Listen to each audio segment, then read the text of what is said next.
everyone, it's me, Lisa, and I'm coming at you with another video. I have recently decided that I did want to film a last and final wrap up of all of the books that I've read this year. I wanted to read 100 and I am currently at 95. I am reading other things that I do wish to finish by the end of the year. I am still trying to finish The Dangers of Smoking in Bed, and I'm also trying to finish Ali Abdaal's new book. I still have Salem's Lot going on, and I don't know if I will be finishing that one. Maybe it will be one of the first ones of next year. But I have prepared a really cool template that I'm super buzzed to get into. So let's start overviewing what it is and let's get into it.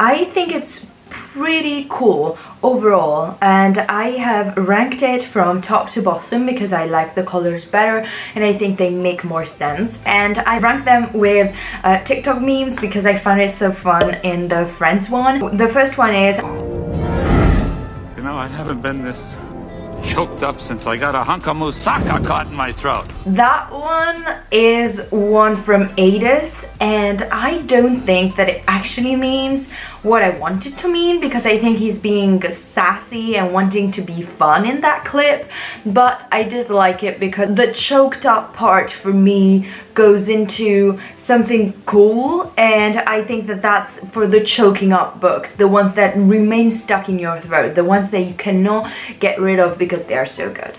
Then I have, Hey, I'm ready. How do I look? Fine, now let's go. Fine, I need gorgeous. I'm changing. I think was so fun because it's just not the best. It's almost the best, but not quite. Then I have Side Eye, which is from another creator that does the Starbucks things, and I think she's so much fun. And then we have Regina, wait, I didn't mean for that to happen. To find out that everyone hates me, I don't care. Regina, please. Regina, stop! Do you know what everyone says about you? They say that you're a homeschooled jungle freak who's a less hot version of me. Yeah, so don't try to act so innocent. You can take that fake apology and shove it right up your hairy... And that's from Regina George, and I've not seen the movie or the series or whatever it was, but I think that that was really spot on for how we were maybe expecting more. We didn't get it, and we don't want any excuse. It's just down. And then the last one is, I didn't want to see you again for the rest of my whole life, and I didn't want to see anybody else either. I hope I never see any jerks again. This is from Home Alone, and I think it really is spot on for the ones that we don't want. We really don't want. And this side-eye middle is also for the ones that are more forgettable. I don't really know what they are, and I don't remember if I liked it that much or not liked it that much. They are in the average zone, and so they deserve a side-eye. I've ordered all of the books in reading order, what I've read first, what I've read last, so we can get into it. So the first one is Embrace of Shadows. That one was, I think, an arc read, and I'm gonna temporarily put it there. I didn't love it. I didn't not love it. I really don't remember much about it because maybe it was a long time ago, but I think that we're gonna put it in side eye. It's not great, not the worst. I wouldn't dislike it as such, but I really don't think it was unforgettable.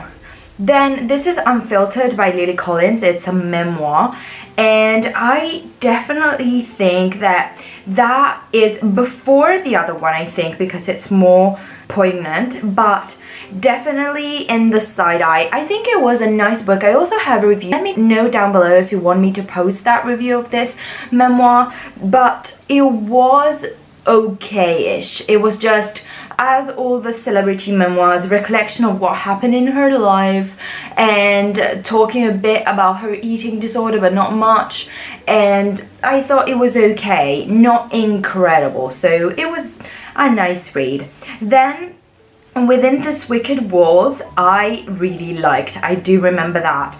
So I am gonna put it in fine. I need gorgeous. I'm changing because it wasn't top of the tops, but I really liked it. It has all of the mysterious atmosphere within the house. There's magic, and I did think that that one was really well done. I think there was also a love interest between the two people. She's a witch that works with talismans, and she does create those talismans, and I thought that that was really well done. I really liked the writing, so that's where it's gonna go. I'm gonna say here I liked the movie better because the story was slightly different from Molly's Game, the movie, and it was obviously more real because this is written by Molly Bloom, the actual person, but I'm gonna say that it's gonna stay there. This one I liked better. I still liked it a lot. It's really a story of power, and she has the whole background with her father being very focused into making them as great people. She has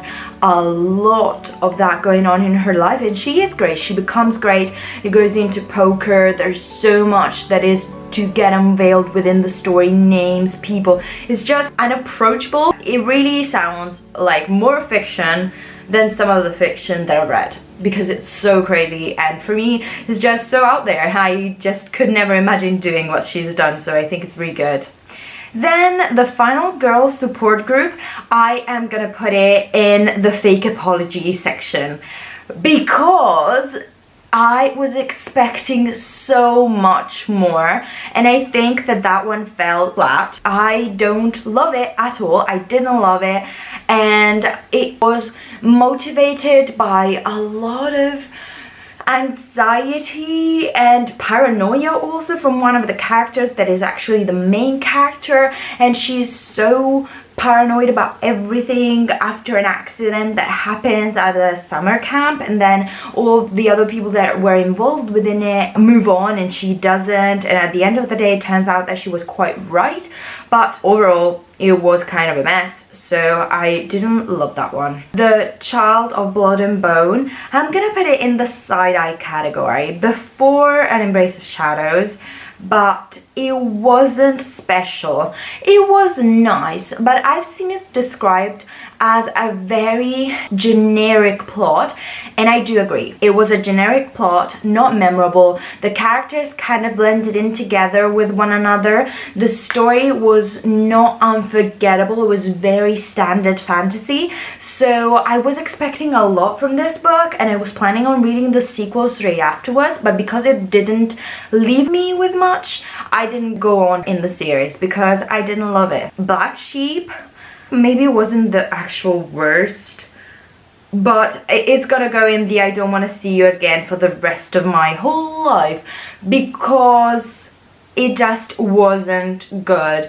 I'm not specific on if this one was the one about public sex. Might have been, might have not been, but it's a collection of stories that I really was disappointed by, and I'm also reading short stories now that are really weird, but this one really hit me the wrong way, and the fact of the public sex was what?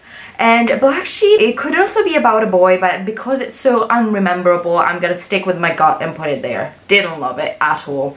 Then I have My Sister's Grave. I think I really liked, so I'm gonna put it here. Fine, I need gorgeous, because I think that the story was really sweet, and it was a mystery story that as well I don't remember that much about because all of the January books are so far back, but I do remember that the story itself was quite interesting, quite well done, well written, and it left me with a really good feeling, and I loved reading it, so definitely up there. And I do remember all of the feelings. I don't really remember the plot, and I think that's the important part. I learned that people will forget what you said, people will forget what you did, but they will never forget how you made them feel. Don't Make a Sound was quite nice as a book as well, and I don't think that I can put it in the side-eye category. I'm gonna put it here.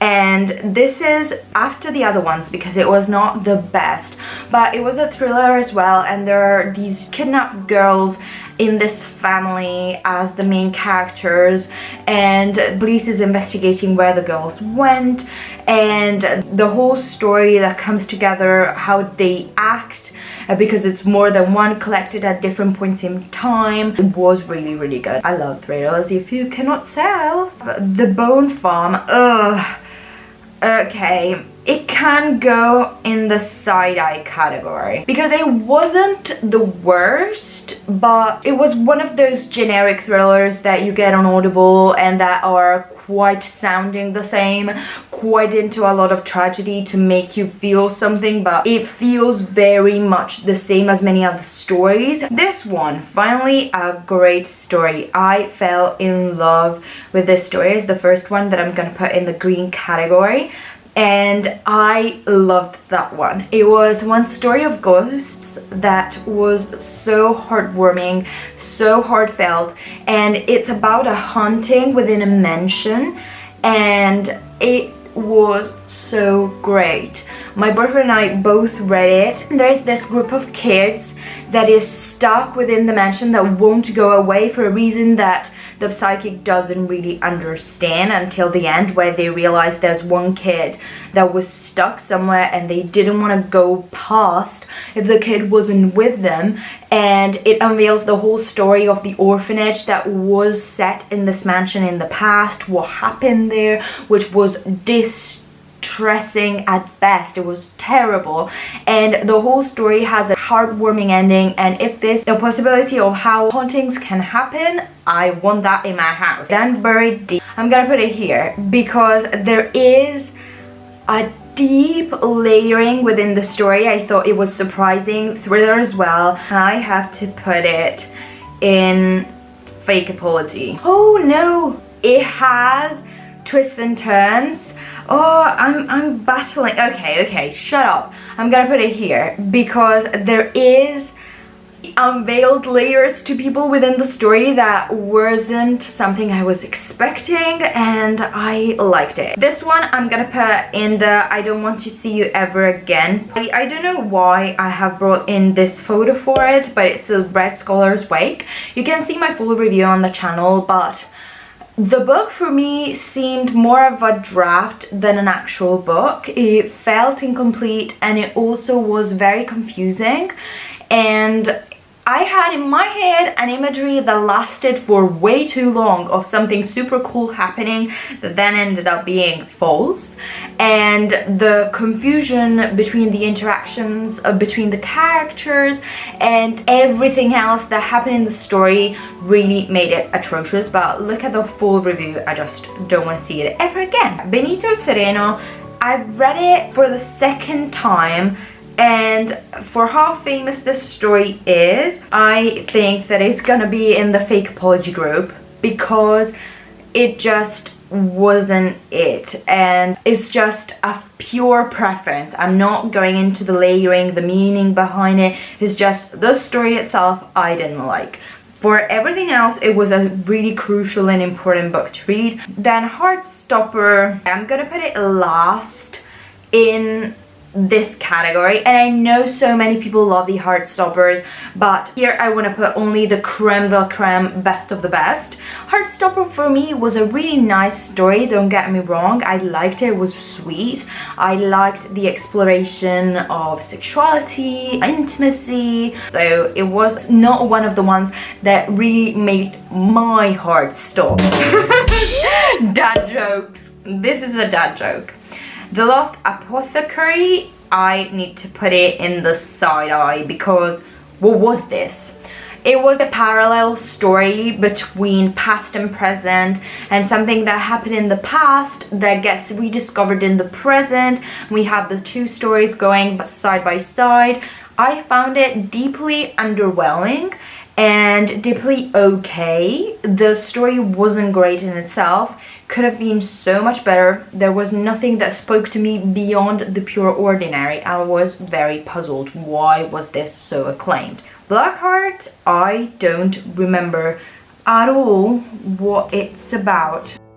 I don't think it was disgusting, it was just forgettable. So we're gonna put it last in this category. The Asylum, I gave it 3 stars, so we are gonna put it here. Because as well, deeply forgettable. I think that the story was nothing special. I think for the time in which it was written, it might have been quite innovative, but for the nowadays, didn't say anything to me. Yay, we're getting down to something good. Here, I'm gonna put this one probably second place in this category because Archer's Voice was for me a really nice romance, and I hate romance. I hate it. The male interest, a guy that is unable to talk, and therefore the protagonist knows sign language, and they develop a relationship because he is not approached by the community of the town, and she kind of rediscovers him as a normal person. And so I think that treating a person that has a disability as a person I really liked, and it does look into the ability to just go beyond prejudices that come together with people that have disability. This one by Elif Shafik is a story that looks into the diaspora from Greek Turks and Greek Cypriots, and it has a 3 main character with the couple that it looks at that escapes Cyprus. And I liked the story, but it didn't say much to me. But I think that the side-eye category is for books that are one step lower than this one. This one wasn't great, but it wasn't bad either. I think that it was delving too much with description and explanation of historical events, taking it a bit away from the main narrative because the tree was acting much as an historical source with the deep memory and placing in all of the historical background that to me felt a bit daunting, but the story as in itself was really cool. And then this one, I wish I had made a category in the middle between these two, because there are books that I think should fall into that. You Made a Fool of Death with Your Beauty was as well a nice story. I got it from NetGalley and I liked it a lot, and it looks into how to reconciliate with trauma and with loss of a partner, so it was really interesting. And we are back. The camera died yesterday and today we are coming back. I made some changes to the books that I had rated, and I changed the categories that I was rating into. So I'm now going to show you the difference. For the ones that I didn't dislike, I didn't like, were just okay. That had to be the side-eye category, where I left all of those that are okay, just forgettable. I added a new category below You Can Take Your Fake Apology, and I put down I can't breathe. There's no room in Chris's ego. Can we go? And that's the almost lower category of books that want to do much and don't do enough, and that I just didn't like, but are not as bad as the last category. They didn't leave me with a bad feeling in my mouth, so I think they can still be saved to some degree. So let's go on with our categorizing all of the books. We have the map makers, and I have to put this one in the top category. This one's a children's book that I did make a review on, so I will leave it up here. But it was such a nice book because it has values of friendship, love, not going into the differences, because they are makers, families that each make something different in terms of clothing, and they have a lot of differences between the families, and the main character is into this idea of going to be friends with everyone, and I really like that message. The mystery is quite fun, and this one is chapter 2 of the whole series. I had the Hat Makers, which was chapter 1, and I definitely loved it, so that's what it is. Then I read The Wonderful Wizard of Oz, and that's a reread, and I am gonna put it in fine, I need gorgeous, I'm changing. Because some ideas in that book are really fun. I think it's easy for children to understand values in that book, so I quite like it for that reason. I read it because I needed to go see a play that then ended up not being about that book, but the prequel, so a whole mess. But I definitely did like it, and if you like Dorothy's story and the symbolism that is within it, you will definitely like this one. It's an old book, so you will probably know what I'm talking about. Then we have Book Lovers. Ooh, Book Lovers, for me, it definitely put up some feeling. It was probably not worthy of a 5-star in itself, but what it did was incredible for me because it looked into the long distance relationship, and it had that concept within the book because we have two people that are working within the publishing industry. They are rivals to some degree, and they end up knowing each other, and they then end up having a relationship that they don't want to bring forward because she wants to go back to New York, he wants to remain in the small city that he comes from, the small town. So they have this quarrel or decision making that takes place between each other, where she decides that she doesn't want to stop him from developing, engaging in his life and experiencing his life. I do have the review of this one that you can check out, but oh my god, it made me cry like a baby because I was going through a rough patch at that point, pretty much having the same doubts, the same things. And no, I didn't decide that I didn't want to get through with it, because for me long distance is not bad in itself, and it doesn't mean that you stop people from experiencing whatever if you find the right person. And I definitely think I have, but it definitely made me feel something, and it was a something that made me cry like a baby. So definitely up there, because I definitely loved how it made me feel. And talking about up there, I think that I'm gonna put in that category, I have to reflect for this one. I think that this one, The Book Eaters, for me also needs to go there for what it did. My boyfriend reread it, and definitely it wouldn't have been a 5-star. It was like a 4.5, 4 stars. But as well, I think that the book in itself I loved because it made me really like sci-fi, because sci-fi is a genre that I don't like. I think it's too complex, it's not for me. But how it did it in this case with having people that eat books and people that eat brains, and what it does to ingest all of that information that they do retain and what impact it has on them, I think that was genius, and I really did enjoy that. And I definitely will put it up there because in this case was not talking about purely quality of the book, which it was great quality, I think, The Book Eaters, but also stuff that it left with you, so I will put it at the top there. Then The River of Silver, I think, is gonna be high up there as well. Let's put those to the top, just because I had finished the whole series of the Daverbad series, and there are some hits and misses in that series, but once you get to the end, getting down to the short stories and getting down to know more our favorite characters was incredible. I think that that series is definitely a series that does improve with the books, so it does start slow. I remember that I gave 3 stars to the first book because it really was slow, and we can rate those as well.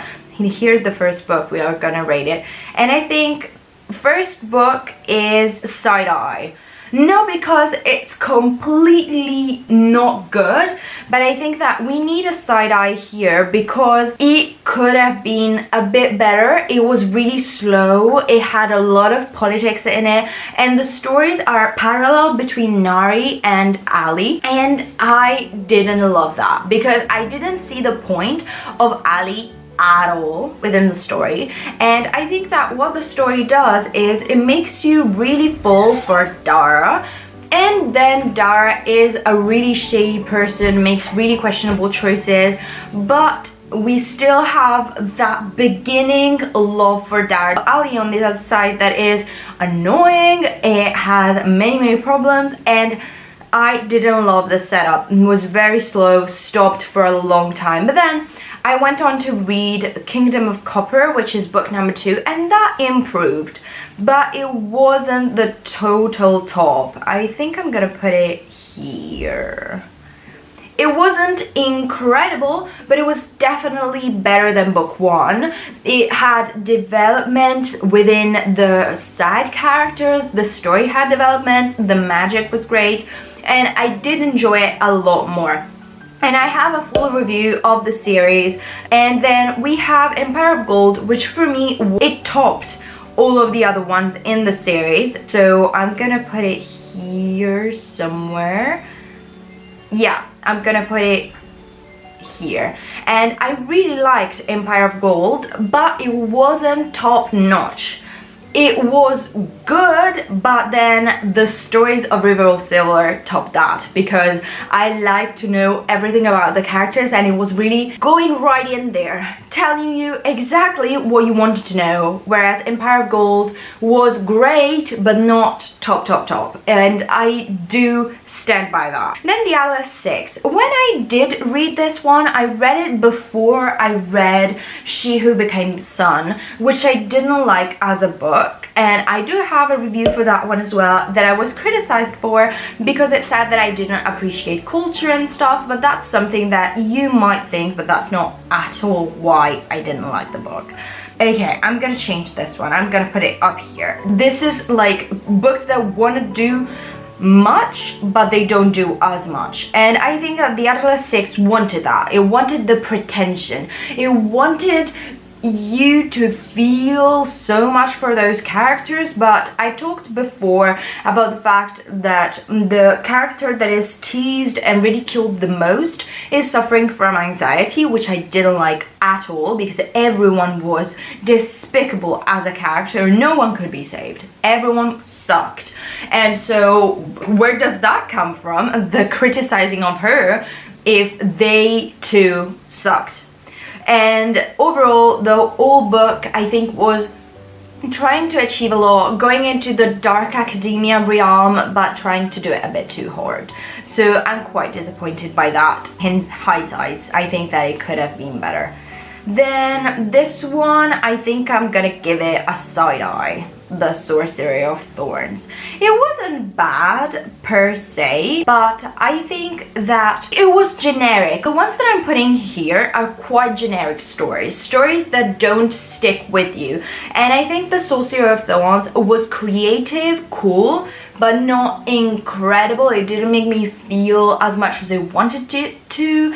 And I think that the fantasy in it was good. It was just not breathtakingly something unforgettable. So definitely something to think about. We have an Enchantment of Ravens that as well I think can be put in the side-eye category. A bit better than Sorcery of Thorns, but as well I think it was a bit generic, didn't make me feel as much, and has quite a forgettable plot. I do remember some stuff of the book, not all of it, so I think that it could have been more impactful. The overall fantasy, if you're into general fantasy, that's a great series for it, but it didn't stick with me, it didn't do as much. Then we have She Who Became the Sun.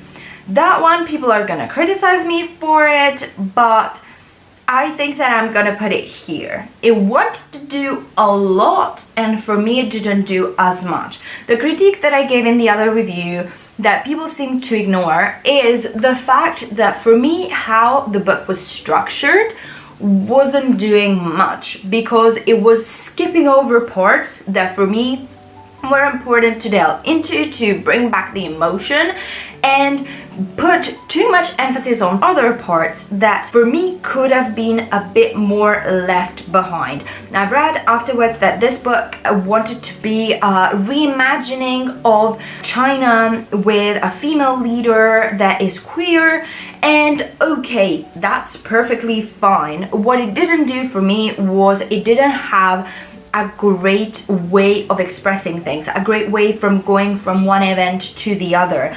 Then this one as well, to go into the Can Take Your Fake Apology. It's called Deep Work, and Deep Work is another famous self-help book that is not by this author, and this one was very generic, didn't do much, and it really played on other ideas that already have been expressed a lot, wasn't doing it in the best way. I didn't love it.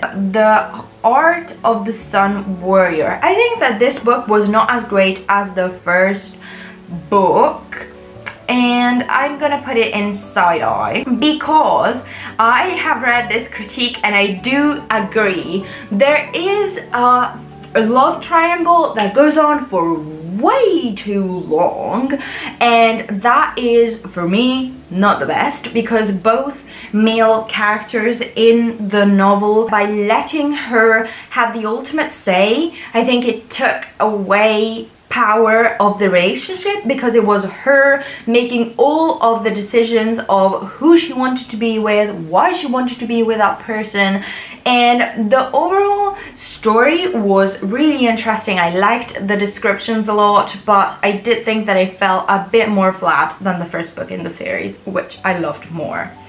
No One Will Miss Her, that's another side eye, because it was a nice thriller.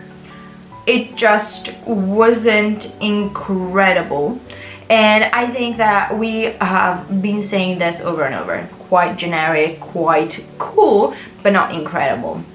Oh yeah, Grit we have to put in the ego section, because here as well it wanted to do a lot and it did not much. I liked the general idea, but the book could be summed up in like a sentence to express what grit is and what grit does.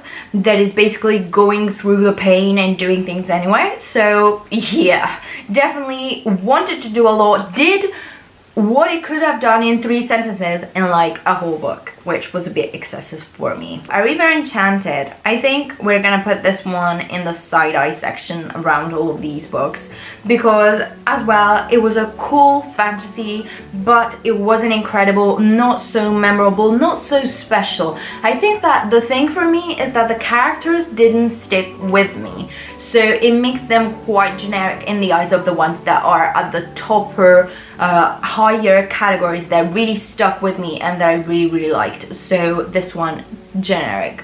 So we're gonna put it lower. And then The Keeper of Stories.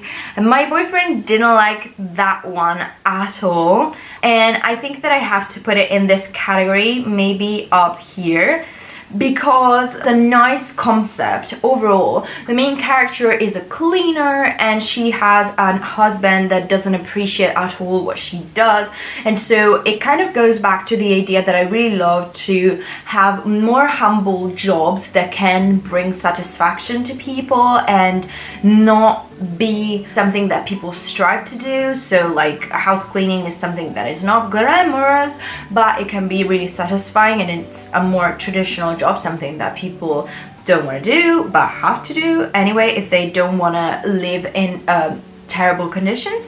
And I like that, and the sole fact why this is here is because it was really predictable. There's nothing wrong with predictable, but it was a bit too lengthy. The discovery and self-discovery takes a lot of time. It's very frustrating, and for me it was a bit too much, but it can be helpful for people that are going through relationships that are troubling, because the husband-wife relationship is really something in here. Yellowface. I do have a review of Yellowface on the channel that is getting more traction and more views, so I like that a lot. Yellowface was a great book in exploring all of the different facets of the publishing industry, and I think it did a really great job of going into the fears of the author and what can happen. And in this specific story, the main character witnesses her nemesis die. I need to move it down because now I'm gonna explain why. She does take the manuscript, takes it as her own, and she makes it her own. Why didn't I like it as much? No, number one is a concept that I've recently discovered. So they fridge the female interest, and in this case it's not a male that does it, but the author has fridged the Asian character, and she has no say in the development of her work, which I didn't like, because this leaves you only with the not so good main character to deal with, and I think that that takes away so much agency from what the other character could have done, which I didn't love. And I didn't love the ending as well, because the ending felt a bit abrupt and a bit generic and a bit excessive as well, because someone else discovering what she has done, and her response to remain atop the game is to basically throw the other person off a building. Whoa, that goes from bitch character to straight up criminal. It felt a bit rushed, it felt a bit out of character, even if our main character was so not good. And I've seen other critiques saying that she could have put more thought into the ending, because it leaves an open ending that feels unfinished. But for those two details, I cannot put it in the top category, even though it made me think so much. All of the ones that I put in those two categories, I would recommend. So don't be fooled by that. The Perfect Marriage, oh, I'm gonna put it here. No, here. It wanted to do so much. I've seen it in the top categories of so many things, and I think this is so average. This is so deeply average as a novel. It didn't do anything for me beyond what a regular novel is, so I'm just puzzled. Why? Why did we need this? Why is it so acclaimed? Really confused. Fourth Wing, I'm gonna put it in side eye, because Fourth Wing is super common, super what you want. The amount of sex that was included in this novel was outrageous, and I didn't like that at all, because I don't like it to be used simply as a plot tool and not as something that advances the narrative, because it was way too detailed for what it was doing. So definitely didn't like that one. The overall story and plot was okay. It didn't do much for me. It was just average. Then we have The Luminaries. The Luminaries is okay, but as well, I thought that it could have done better, and I'm gonna put it in side eye, but like around here, because it was a nice fantasy, but it lacked pathos, and I think it was a lot of what was happening and very little else. I should have met Suzanne Denard, but I didn't, because the encounter was cancelled. I don't regret reading the book. I just think that it had a lot of potential. It just felt a bit flat for me. Oh my god, oh my god, oh my god. This series, I need to shove it down. Shove it so way down. So I made a whole review on this series, and you can go check it out. I think I can put it last here. I started it with Kingdom of the Wicked, and it wasn't that bad. Okay, kind of average. There was fantasy, there was magic, it was interesting, it was set in Italy, it had its positives, didn't mind it. And then we went on to book 2. That was Corn. I didn't like that at all, because nothing happened for 300 pages. Nothing happened besides them teasing each other. It wasn't fun, made me want to gag, terrible. And then Kingdom of the Cursed, we go from that to discoveries that make everything else pointless and absolutely make very little sense. The amount of going in front of your family and doing disgusting things within these novels is incredible, and it just disturbed me to the core. I don't recommend them to anyone. Then The Adventures of Amina al-Sirafi. After I had read and liked the other book, I'm gonna put it next to City of Brass, because it's the first book of a series of the same author of the Daevabad series, and I hope it's gonna play the same way it did play in the other series. So having a slow first book, a slow start, and then engaging more, because I liked it. It's just wasn't incredible, because I think that her style of writing needs to be built up. Ooh, this one needs to go up. Paris for me was a great read. I incredibly enjoyed this book, and I think that she was able to write in a way that for me was really impactful. I really liked discovering everything about her life, which for the record sucked quite a lot. She had nepotism, definitely, all of the rich kid things that you can imagine she had, but I think that she came across in this book as really human, and that's something that I really appreciated. She talked about things that for me are really worth thinking about. I have a review of that one too. So this is a great point to wrap it up and to wait for the next section of the review.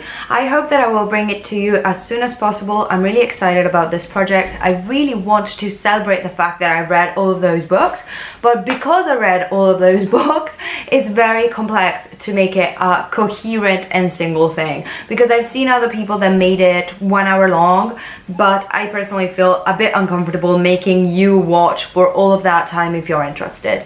So please bear with me, subscribe to the channel and get the notifications if you want to see the second part that will come out. And there are many other exciting videos that are gonna come out, so don't miss out on that. If you liked this video, like it, subscribe, and enjoy watching everything that you can on this channel, and we will see each other in the next one. Bye guys!